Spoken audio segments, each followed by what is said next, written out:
नमस्कार साथियों, उपासना एज के डेली करंट अफेयर्स प्रोग्राम में आप सभी का स्वागत है। इसमें हम लोग the Hindu, PIB, Indian Express and Down to Earth से संबंधित परीक्षा के लिए जो भी महत्वपूर्ण खबरें होती हैं उनको कवर करते हैं।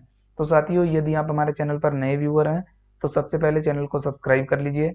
इसके साथ ही बेल आइकन को भी प्रेस कर लीजिए, जिससे आपको हमारे आने वाले सभी वीडियो की नोटिफिकेशन मिल सके। तो आइए हम लोग आज का सेशन शुरू करते हैं।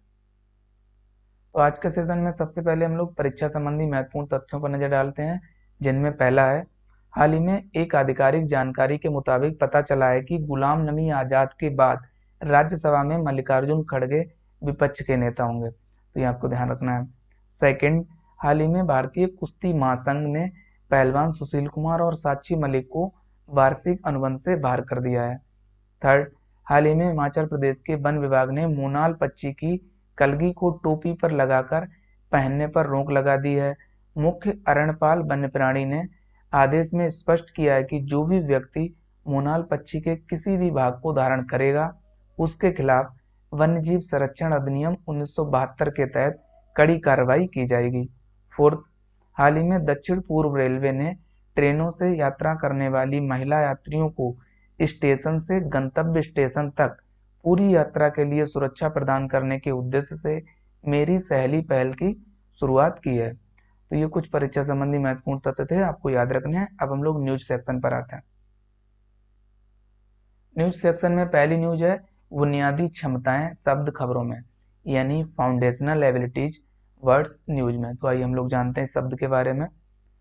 बुनियादी क्षमताएं वे होती हैं जो आगे सीखने या अध्ययन का आधार बनती हैं। किसी परिच्छेद को समझते हुए पढ़ना, जोड़ और घटाव आदि बुनियादी क्षमताओं के कुछ उदाहरण हैं। तो इस शब्द के बारे में आपको ये बातें याद रखनी है, महत्वपूर्ण है। अगला अगला है मुगल गार्डन खबरों में। तो ये हम लोग जानते हैं इसके बारे में। पहला पॉइंट है, हाल ही में राष्ट्रपति रामनाथ कोविंद 12 फरवरी 2021 को राष्ट्रपति भवन के वार्षिक उद्यानोत्सव का शुभारंभ करेंगे, जिससे ये न्यूज में था। सेकंड, वार्षिक उत्सव के तहत राष्ट्रपति भवन परिसर में स्थित मुगल गार्डन, तो ये आपको ये लोकेशन याद रखनी है, कहाँ है, राष्ट्रपति भवन परिसर में, वो 13 फरवरी 2021 से 21 मार्च 2021 तक प्रत्येक सोमवार को छोड़कर, यानी सोमवार को बंद रहेगा, तक आम जनता के लिए खोला जाएगा। थर्ड, 15 एकड़ के विशाल क्षेत्र में फैले मुगल गार्डन को प्रायः राष्ट्रपति भवन की सबसे खास चीजों में से एक माना जाता है। फोर्थ, सर एडविन लुटियन ने वर्ष 1917 की शुरुआत में मुगल गार्डन के डिजाइन को अंतिम रूप दिया था। हालांकि इस गार्डन में रोपण का कार्य वर्ष 1928 से 29 में समाप्त हुआ था। तो ये आपको याद रखना है। मुगल गार्डन के बारे में कुछ मुख्य पॉइंट थे, परीक्षा के लिए महत्वपूर्ण है। अब हम लोग अगली न्यूज पर आते हैं। अगली न्यूज है आईएनएस विराट खबरों में। तो आइए हम लोग जानते हैं इसके बारे में। पहला पॉइंट है, हाल ही में आईएनएस विराट को मूल रूप से एचएमएस हरमस के रूप में 18 नवंबर 1959 को ब्रिटिश नौसेना में तैनात किया गया था, जिससे ये न्यूज में था, आपको याद रखना है।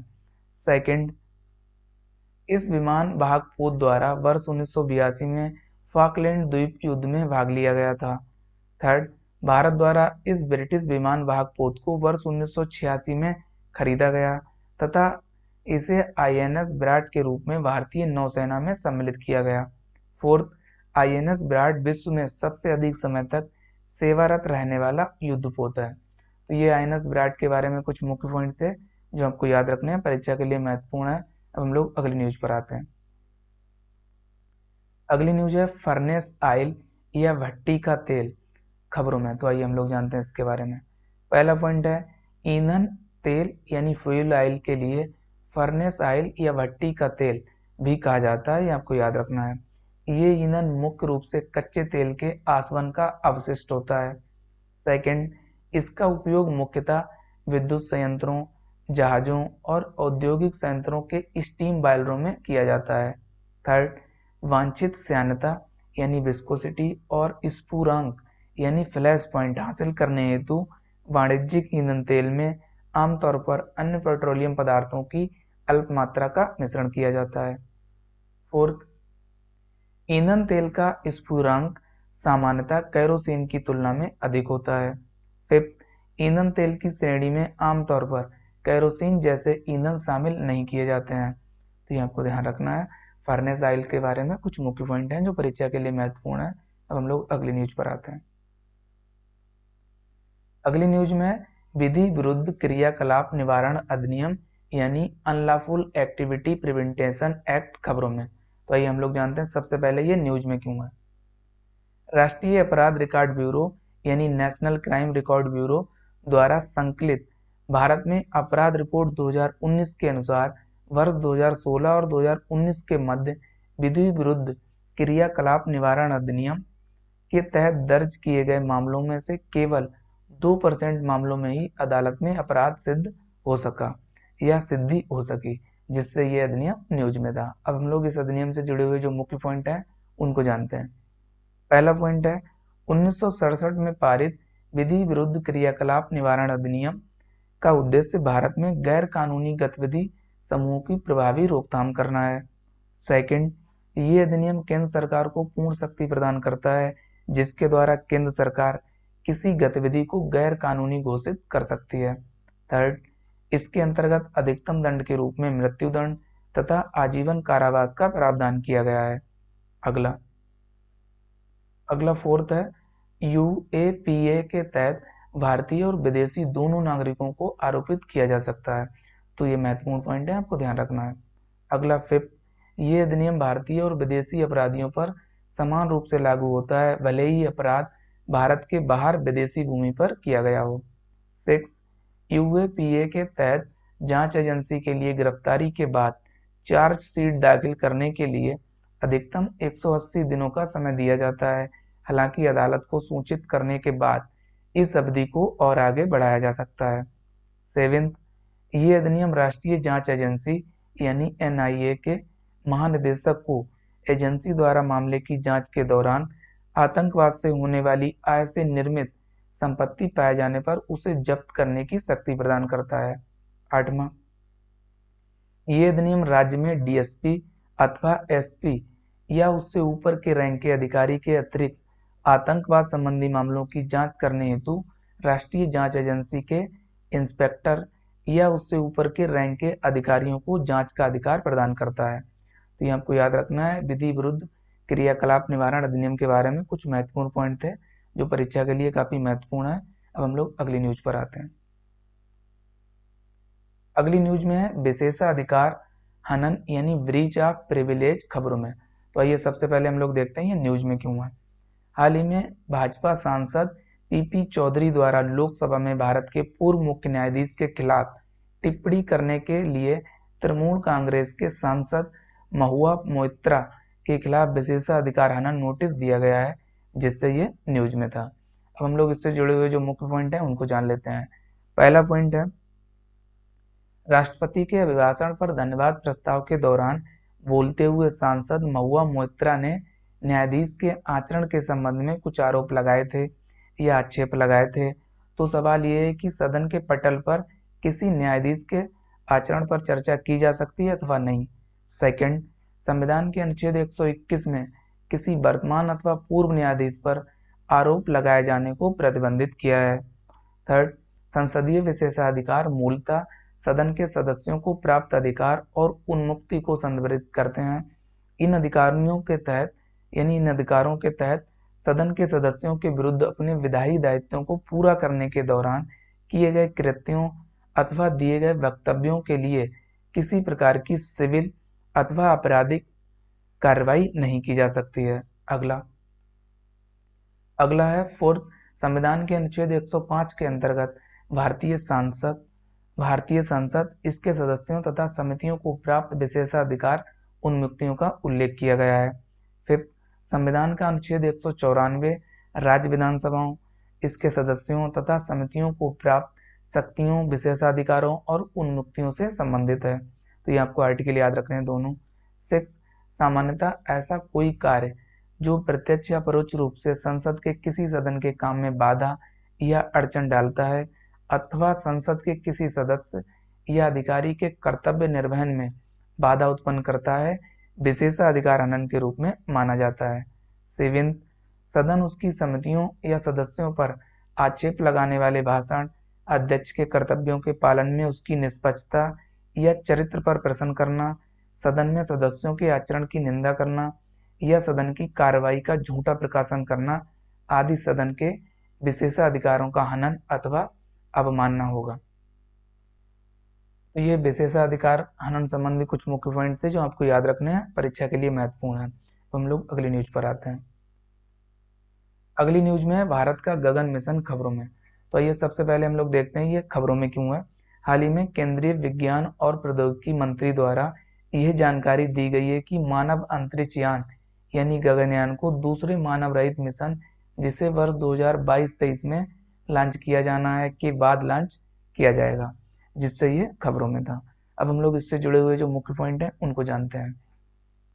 पहला पॉइंट है इसमें, ये भारतीय अंतरिक्ष अनुसंधान संगठन यानी इंडियन स्पेस रिसर्च ऑर्गेनाइजेशन अर्थात इसरो का एक मिशन है, ये आपको याद रखना है।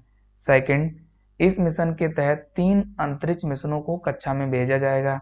इन 3 मिशनों में से 2 मानव रहित होंगे जबकि एक मानव युक्त मिशन होगा।